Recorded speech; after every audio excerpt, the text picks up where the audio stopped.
Have you ever wanted to learn a new language, but just didn't have the time or money? I may have a solution for you. Her name is Jessica, and she gives free Chinese lessons daily at 11 p.m. Beijing time and 11 a.m. Eastern Standard Time. Chinese is fun and easy if you have the right teacher. Let Jessica be that teacher and introduce yourself to the fastest growing language in the international job market today at tinyurl.com/tcjessica and tell her Ian sent you.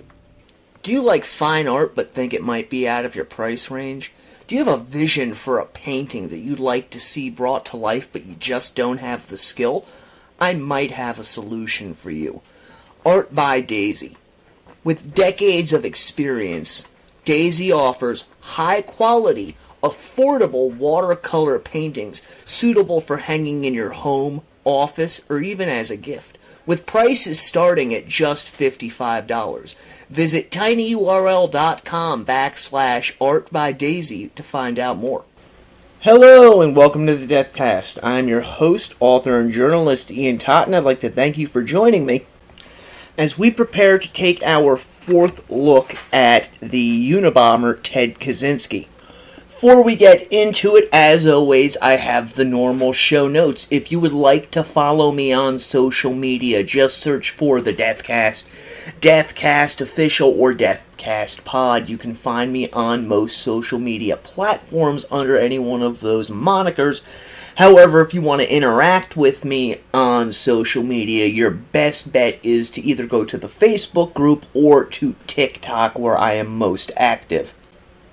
If you enjoy the show and want to help support it, there's a couple of ways you can do that. First and foremost, you can go to your favorite podcast app, subscribe to the show, and also leave a 5-star review. They really do help with the show's algorithms and get the show out to more people. Next way you can help with the show is you can go to buymeacoffee.com/thedeathcast. Make a one-time donation to the show. No amount is too small, and obviously no amount is too large. And lastly, if you'd like to help the show out on an ongoing basis and get something back for it, you can go to tinyurl.com/dcastpatreon, where for as little as $2.99 a month, you can get access to exclusive Patreon content in the form of early ad-free shows, but also exclusive series. I just wrapped up my series on Columbine, and I just started a series, which I'm calling a living series, looking at Vincent Kennedy McMahon, the former head of the World Wrestling Federation /WWE. Specifically, I started with a two-parter on the lawsuit against him and went through the entire lawsuit. And that's going to be continuing as this case develops. I'm also going to be looking at past controversies, lawsuits, and things of that nature. Now, like a lot of other podcasts on Patreon, a lot of them, they'll give you the really good exclusive content the more you donate. I'm believing that the show's not big enough as far as on Patreon at this point to pull a stunt like that. So what I do is you come in at the base level, you get it all. You get the ad-free shows, you get the exclusive series. There's 2 levels above that. One, I believe you get a sticker, and the one above that, I believe you get a free Deathcast t-shirt after 1 year as a member at that level. Speaking of members, I gotta give shout-outs this week, as always, to my first 2 Patreon members, Channel and Anthony. Thank you guys so much. I appreciate it. And to a brand new Patreon member, as of the recording of this episode, Ruben signed up today. Thank you so much, Ruben. I appreciate the support, and I appreciate that you have told me that the Deathcast is your favorite podcast. There's no words to describe how good that makes me feel. People don't realize this. The Deathcast is a Freeform Thought Podcast. I don't write a script for this show. I get the information. Most of it's already stored in my head. I have some basic notes and I fly from there. And I really appreciate that the people out there enjoy the way that I do this show. Alright, now that all that is out of the way, get yourself something to drink, find a nice comfy chair, kick back, relax. If you're at work, I hope this helps you get through the day. Let's go into the crypt. When we left off last week, we discussed the final bomb that Ted Kaczynski is known to have sent. That was on April 24th of 1995, when California Forestry Associate President Gilbert P. Murray was killed in the Sacramento office of the California Forestry Association. Now, by this point, the Unabomber is all over the media. In news shows and special programs, the magazines, at the checkout counter, it's everywhere as the FBI is really ramping up trying to kill this individual because now he's killed 3 people. And that is why he was given the designation of a serial killer by the FBI, because their designation is an individual who kills 3 or more individuals with a considerable cooling off period in between each victim, as opposed to a spree killer who kills a group of people in quick succession. By quick succession, I mean they kill 1 or 2 people on one day, and then the next day they continue on and on and on until they're stopped. Or a mass murderer who kills multiple people in a single location. Serial killers kill their victims in multiple locations over a considerable period of time. Anyways, the FBI is really ramping up trying to track this man down. They've got the tip line going on, and all they have is the one police sketch that's circulating from 1987. And then Ted Kaczynski makes the biggest mistake of his criminal career. On June 28th, 1995, both the New York Times and the Washington Post received a 35,000-word manifesto typed by the Unabomber stating that this needs to be printed or I will set off another bomb and kill more people. Now, I happen to have 2 copies of this manifesto. It's entitled Industrial Society and Its Future. And while I agree with much of what Kaczynski puts forward in this manifesto, I draw the line where he talks about killing people, and he does mention this inside of the manifesto, making statements such as, it has been necessary for us to do these things for the preservation of nature and in an effort to take down the technocracy. Now, the newspapers did not print this manifesto straight away. Instead, they sent copies of it to the FBI for analysis because they wanted to know what they should do. And I'm not a fan of mainstream media, but I have to give them credit at this point in time. Back in this era, the media were not the propaganda machines they are today, and I don't care what side of the frickin' bird you fall on, it's all fucking propaganda. Back then, they actually reported the news for the most part, and unlike today, where there's a very good possibility that if they got their hands on something like this, they'd just publish it right away, they understood that there was a greater common good than just getting the news out there to the people, of getting this information to the FBI in the hopes that it would stop this individual from committing the acts that he was doing.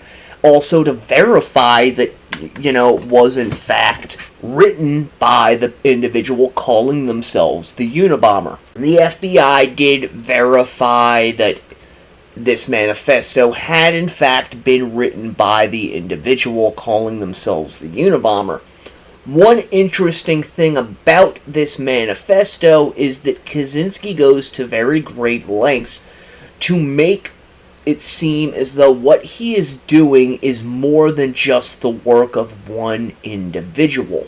Now, the Attorney General at the time, Janet Reno, who was responsible for both Waco and Ruby Ridge, and the director of the FBI, Louis Freeh, both recommended that the newspapers publish this manifesto, and there was actually kind of something along the lines of a public discourse about the publication of this manifesto, with some people for the publication of it, others against it.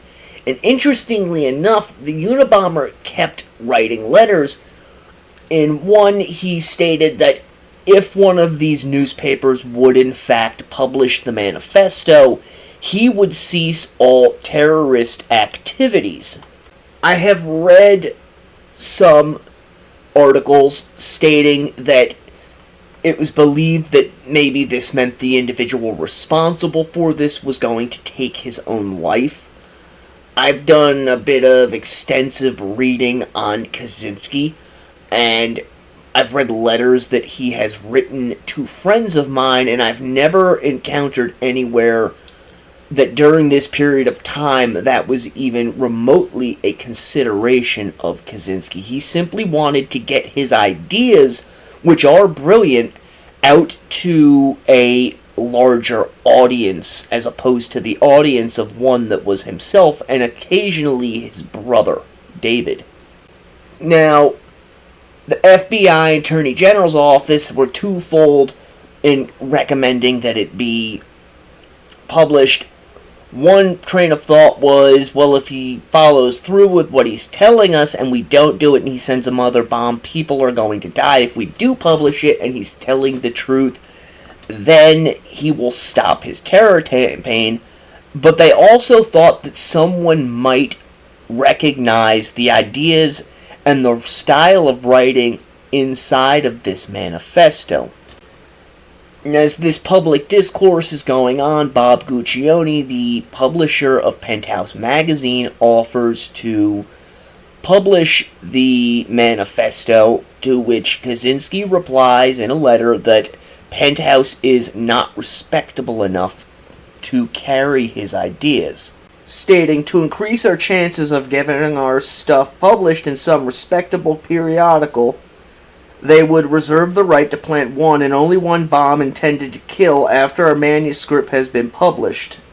Should Penthouse magazine publish this manifesto as opposed to the Washington Post or the New York Times? And on September 19th, 1995, the Washington Post publishes the Unabomber manifesto. It was front page, I remember it. I actually remember seeing copies of it in my school. It was all over the news. And I'm going to read a few passages from the manifesto so you can kind of try and get an idea of the mindset of the man behind it. 1. The Industrial Revolution and its consequences have been a disaster for the human race. They have greatly increased the life expectancy of those of us who live in advanced countries, but they have destabilized society, have made life unfulfilling, have subjected human beings to indignities, have led to widespread psychological suffering in the third world, to physical suffering as well, and have inflicted severe damage on the natural world. The continued development of technology will worsen this situation. It will certainly subject human beings to greater indignities and inflict greater damage on the natural world. It will probably lead to greater social disruption and psychological suffering, and it may lead to increased physical suffering even in advanced countries. 2. The industrial technological system may survive or it may break down. If it survives, it may eventually achieve a low level of physical and psychological suffering, but only after passing through a long and very painful period of adjustment and only at the cost of permanently reducing human beings and many other living organisms to engineered products and mere cogs in the social machine. Furthermore, if the system survives, the consequences will be inevitable. There is no way of reforming or modifying the system so as to prevent it from depriving people of dignity and autonomy. 3. If the system breaks down, the consequences will still be very painful, but the bigger the system grows, the more disastrous the results of its breakdown will be. So if it is to break down, it had best break down sooner rather than later. 4. We therefore advocate a revolution against the industrial system. This revolution may or may not make use of violence. It may be sudden or it may be a relatively gradual process spanning a few decades. We can't predict any of that, but we do outline in a very general way the measures that those who hate the industrial system should take in order to prepare the way for a revolution against that form of society. This is not to be a political revolution. Its object will be to overthrow not governments, but the economic and technological basis of the present society. 5. In this article, we give attention only some of the negative developments that have grown out of the industrial technological system. Other such developments we mention only briefly or ignore altogether. This does not mean that we regard these other developments as unimportant. For practical reasons, we have to confine our discussion to areas that have received insufficient public attention or in which we have something new to say. For example, since there are well-developed environmental wilderness movements, we have written very little about environmental degradation or the destruction of wild nature, even though we consider these to be highly important. So that is the entirety of the introduction to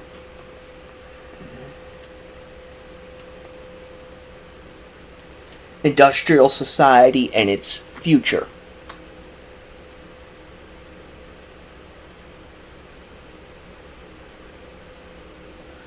Kaczynsk further goes on to talk about how mankind is now pursuing unfulfilling pursuits, which he dubbed surrogate activities that lead us to artificial goals.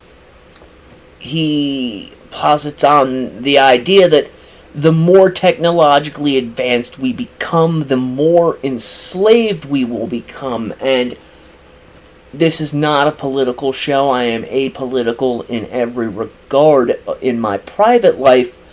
He is correct on that if you look at society as it is today. The majority of people are very unhappy. Most of us live online, living artificial lives and chasing artificial dreams. And the more advanced we become technologically, the more enslaved to it we become. Just go to your local supermarket and check out those self-checkout lines. You're enslaved to it because the corporations don't want to pay the workers to take care of it. They'd rather pay a maintenance guy for upkeep on it. While you, the consumer who goes into their store to purchase everything, must take care of every aspect of your order. That is a form of technological enslavement. And Kaczynsk expounds upon these ideas exponentially inside of this article. And it's fascinating because it's the same things that many in our society today are talking about and are fearful of. Well, at the same time, our media and our government touts how great all of this stuff is. He also stated that the erosion of human freedom is the natural progression and a byproduct of a industrial society because, quote, the system has to regulate human behavior closely in order to function, stating over and over again that any form of reform to the system was an impossibility. He also stated that the system had not yet taken control over every aspect of human life. However, he believed that this was possible within the next 40 to 100 years. Now, Kaczynsk does go on to shred the political left to a great degree inside of this manifesto. He stated that the primary drive of leftism is over-socialization and feelings of inferiority. But it should also be pointed out that Kaczynski rejected the right wing as well. As I stated, he didn't have a political side. He rejected both of them as being equally as bad. In one area of the manifesto, he stated the true anti-tech movement rejects every form of racism or ethnocentrism. This has nothing to do with tolerance, diversity, pluralism, multiculturalism, equality, or social justice.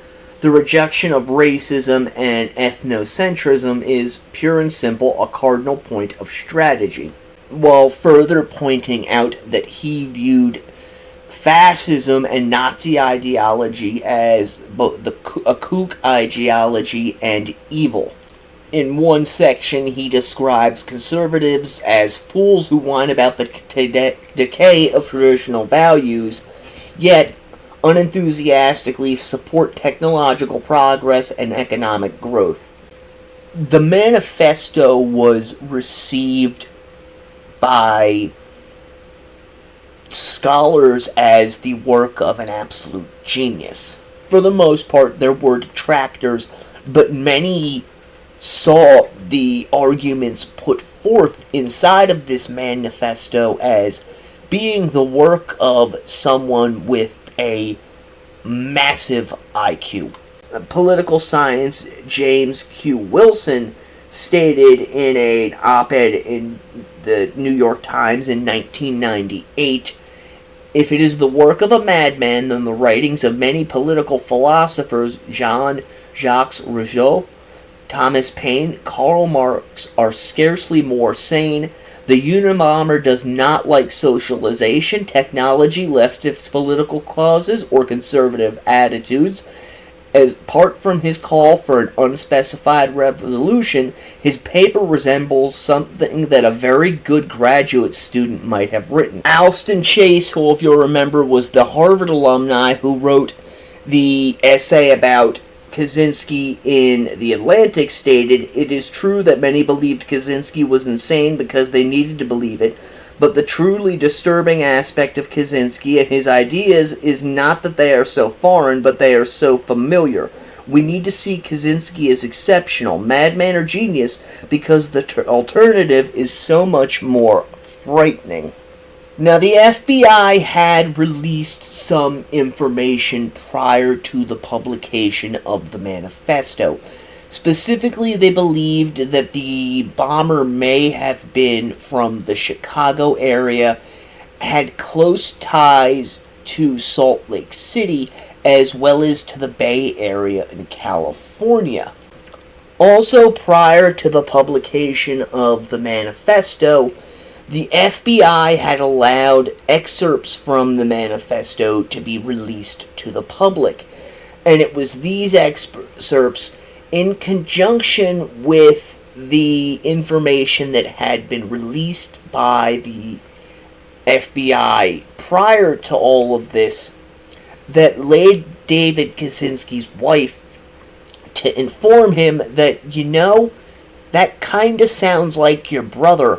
If they publish this thing, you should read it. And that is exactly what happened. David Kaczynski read the manifesto, and after this, he contacted Susan Swanson, who was a private investigator out of the Chicago area, with explicit instructions to investigate both Ted's whereabouts as well as his activities. And this is because, as I stated earlier, upon reading the manifesto, it clicked inside of David's head of, holy shit, this sounds exactly like the stuff my brother has been saying for years. Not only that, some of this stuff is word for word. I can't imagine what David Kaczynski must have been feeling in that moment. I mean, I don't think there's anything even close to that, except for maybe learning that, one of your loved ones, your brother, your sister, one of your parents, is a serial murderer. Now remember, the manifesto is published in September of 1995. There's a pretty good-sized gap in between the manifesto's publication and Kaczynski's apprehension. And the reason for that is, A, David Kaczynski wanted to be absolutely certain that his brother was responsible. Some people might not be able to grasp this, but even to this day, David Kaczynski attests that he loved and loves his brother, Ted. I read a statement online one time by an individual who had interviewed David Kaczynski, and he basically said it was as though, Ted got most of the intelligence, David got quite a bit of it himself. While Ted got no emotions, David got all of them. And I think that's a pretty true assessment as far as David Kaczynski goes. He's a very compassionate individual. And not only did he want to make certain that his brother was, in fact, responsible for this, he wanted to ensure that the attacks would stop, but he also wanted to make certain that his brother was taken into custody alive. You have to remember, at this point in time, late 1995, the massacre at Waco and at Ruby Ridge were not that far in the rearview mirror. In fact, they were weighing collectively on the minds of many Americans, particularly David, because he feared what the outcome might be if the FBI attempted to take his brother, to confront him, or to storm his cabin. So now, December of 1995 rolls around, and Susan Swanson, she gets a treasure trove of writings from David Kaczynski of Ted Kaczynski's works, both things that had been published as well as things that had not been published, personal letters, and other things that Ted had written and had hoped to have one day published. So now Swanson has all of this information, and David Kaczynski goes and hires a lawyer out of Washington, D.C. by the name of Tony Biscogli to organize this information, as well as possibly contact the federal authorities should they realize that, in fact, Ted is the Unabomber.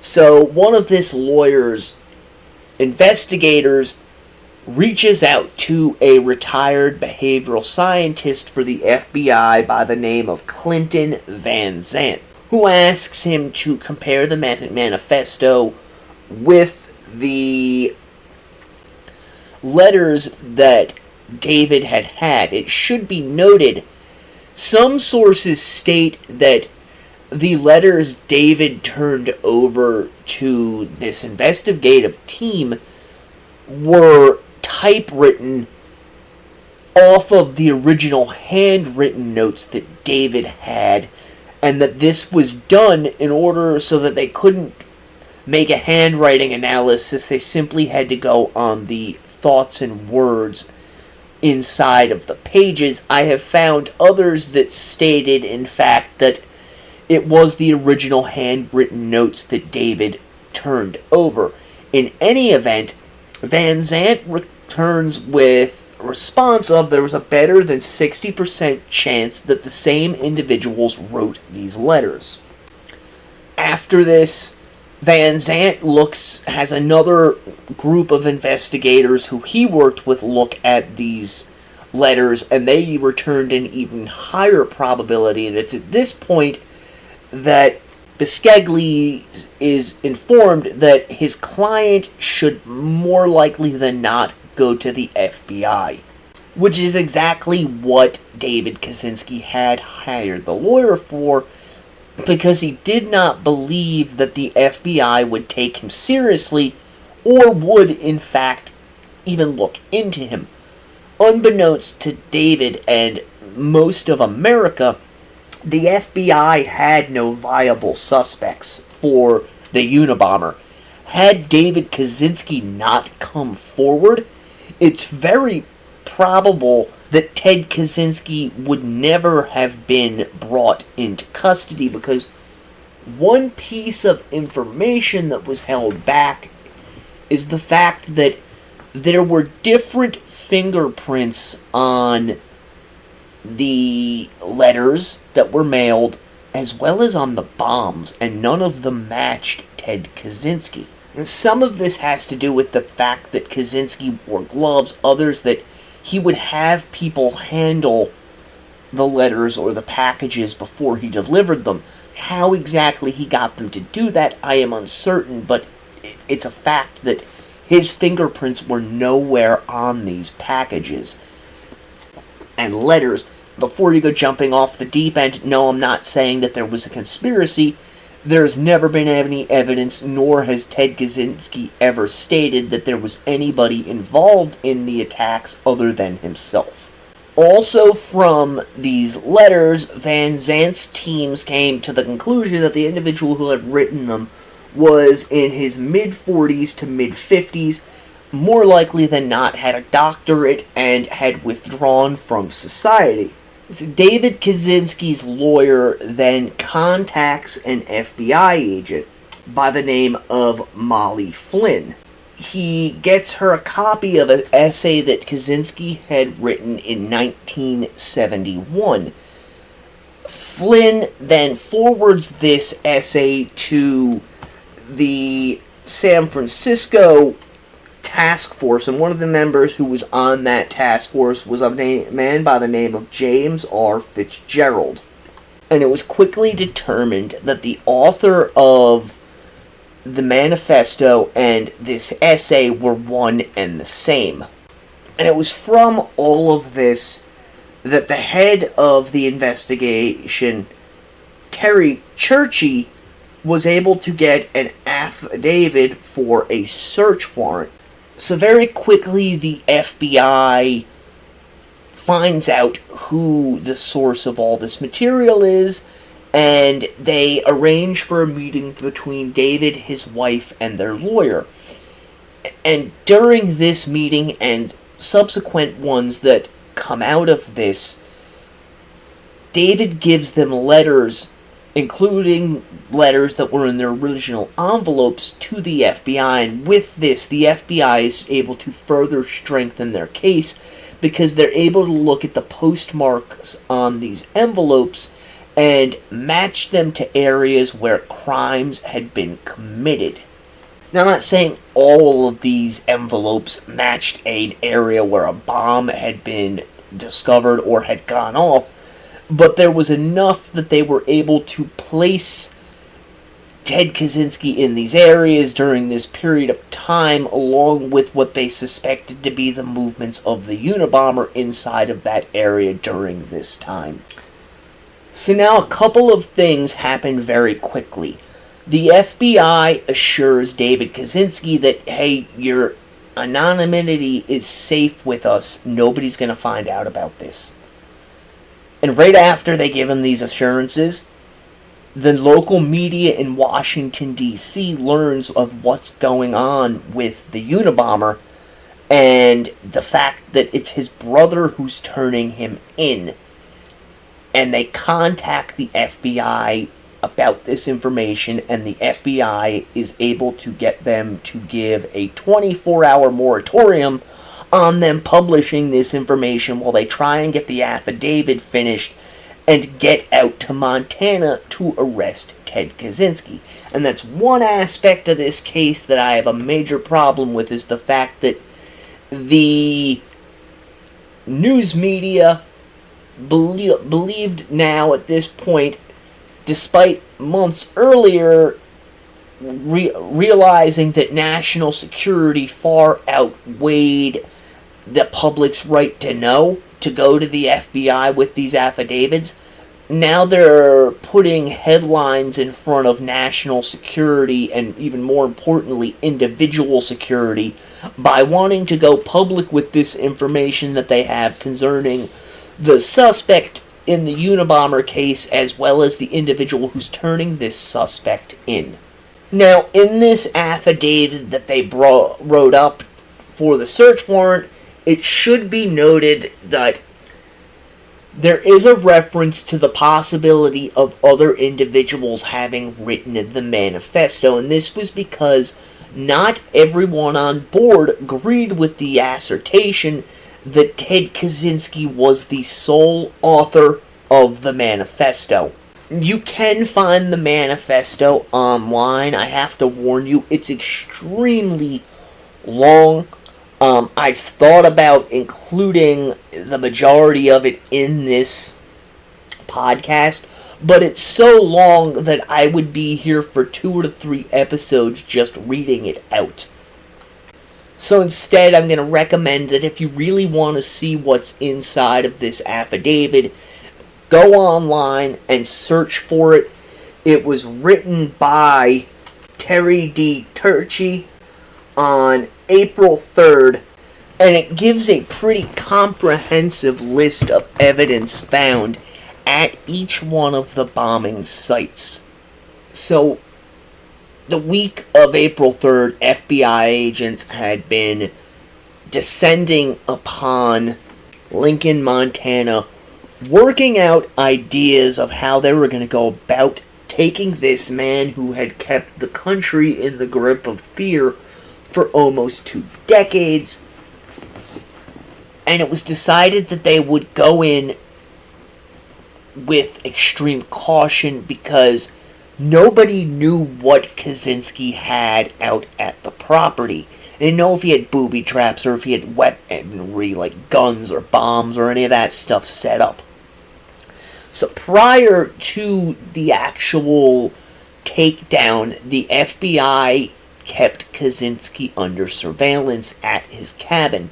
On April 3rd of 1996, the FBI moved in and arrested Kaczynski inside of his cabin without incident. Inside of the cabin, which was sparsely furnished, law enforcement officials found numerous bomb-making components, over 40,000 handwritten journal pages, some of which included descriptions for making bombs, and 1 live bomb. They also discovered the handwritten manuscript for Industrial Society and its future. And they tore the inside of the cabin apart looking for further evidence, although they did preserve the Unabomber's cabin. And this was national news everywhere for days and weeks after the arrest of Ted Kaczynski. The suspect in the Unabomber case has been arrested. People began speculating both personally and in the media that Kaczynski might in fact be the Zodiac Killer. And they went from having somewhat of an admiration for Kaczynski with the publication of his manifesto to outright labeling him a mentally unstable maniac, a wild-eyed crazy person. And Kaczynski didn't help this by his appearance, as when he was arrested, he was disheveled looking, he had wild hair and a beard. But that should be a give, considering that he was living out in a cabin he had made with his own 2 hands in the middle of the wilderness. Kaczynski was held inside of a special cell, and in June of 1996, he was charged with 10 counts of illegally transporting, mailing, and using bombs, as well as various other crimes.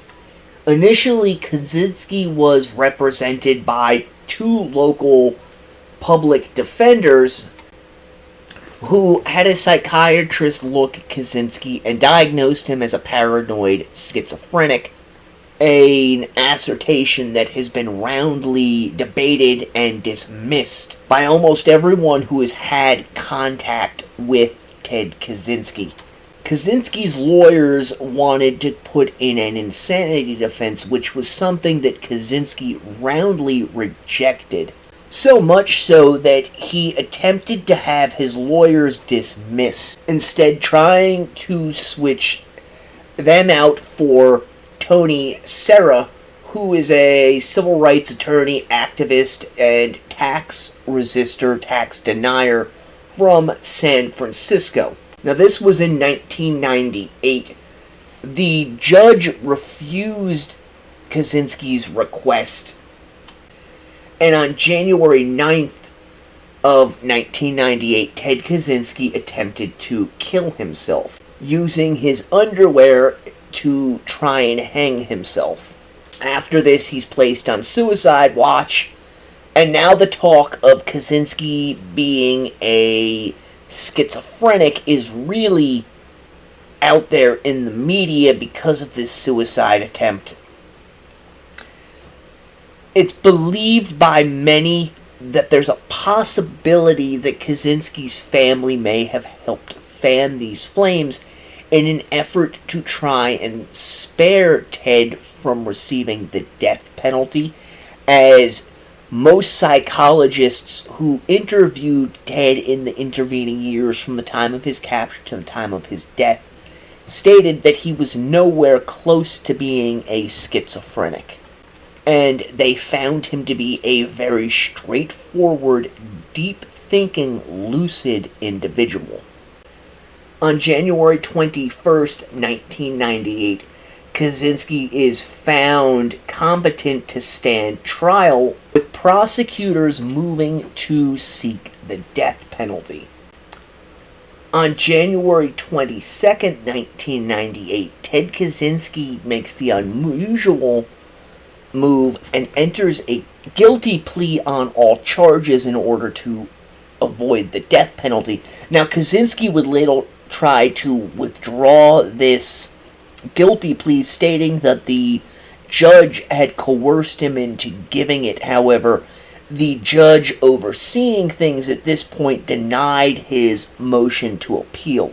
Kaczynski ends up getting sentenced to 8 life sentences without the possibility of parole, and he is sentenced to serve his time at the ADX Supermax prison in Florence, Colorado. Something you have to imagine had to been a living hell for Ted Kaczynski, given the fact that he so loathed technology, and the Supermax prisons are the most technologically advanced prisons in the country. While he's in prison, Kaczynski befriends Timothy McVeigh, along with Ramzi Youssef, who's the perpetrator of the first World Trade Center bombings. When McVeigh was executed, Kaczynski stated, "On a personal level, I like McVeigh, and I imagine that most people would like him. Assuming that the Oklahoma City bombing was intended as a protest against the U.S. government in general, against the government's actions at Waco in particular, I will say that I think the bombing was a bad action because it was unnecessarily inhumane." Kaczynski was fairly active while he was in prison. He wrote another book, which was a continuation of his manifesto, as well as carried on numerous correspondences with people around the world. As I've stated, I know people that were pen pals of Ted Kaczynski. I myself wrote him letters at one point just to try and speak to this individual and not so much understand the murders, but understand what it was that drove him to do the things that he did for his beliefs. Although, unfortunately, I never heard back from Kaczynski. Amazingly, too, he did give a number of interviews while he was in prison, and I say that's amazing given the fact that he was in a supermax prison, which generally does not allow interviews of inmates, particularly high-profile inmates. In 2011, Kaczynski was said to have been a person of interest in the Tylenol murders of Chicago, although Kaczynski denied his involvement and even went so far as to offer his DNA as well as to give his whereabouts during the time of those murders. However, he withheld this DNA in an effort to try and stop the FBI from auctioning off his personal property. Because what happened was there was a major lawsuit against Ted by the family members of his victims, which found him liable for somewhere around $12 million, and a judge decided that Ted's personal belongings could be auctioned off to go towards that judgment, provided certain parts were redacted, something that Kaczynski vehemently protested against, as he felt that to redact any of his works was a violation of his right to free speech, although a judge did dismiss Ted's complaints. On December 14th of 2021, Kaczynski, by this point 79 years old, is transferred to the Federal Medical Center in Butner, North Carolina, as Kaczynski was diagnosed with cancer. On June 10th of 2023, officers found Kaczynski unresponsive in his cell at the Federal Medical Center at 12:23 a.m. He was rushed to a nearby hospital and was found dead on arrival. Kaczynski was 81 years old. Initially, some were saying that he had died of old age, others that the government had killed him. A few of my friends who knew Kaczynski, because they were his pen pals, were very quick to point out that it's almost certain that Ted killed himself, as he did not want to go out on the government's terms, and he did not want the disease that was eating away at him to take his life. And in fact, the government released that Ted Kaczynski had, in fact, taken his own life. Although by what manner, we do not know. My guess is that he most likely hung himself. We are at the end of this episode. I hope you have enjoyed my series on the Unabomber. And again, if you're interested in reading about any of Kaczynski's stuff, it's pretty much in the public domain. You can find it fairly inexpensively anywhere online to purchase. Until next time, the Deathcast is a production of Corpse Creek Publishing in association with Big Pond Podcasting. Stay morbid.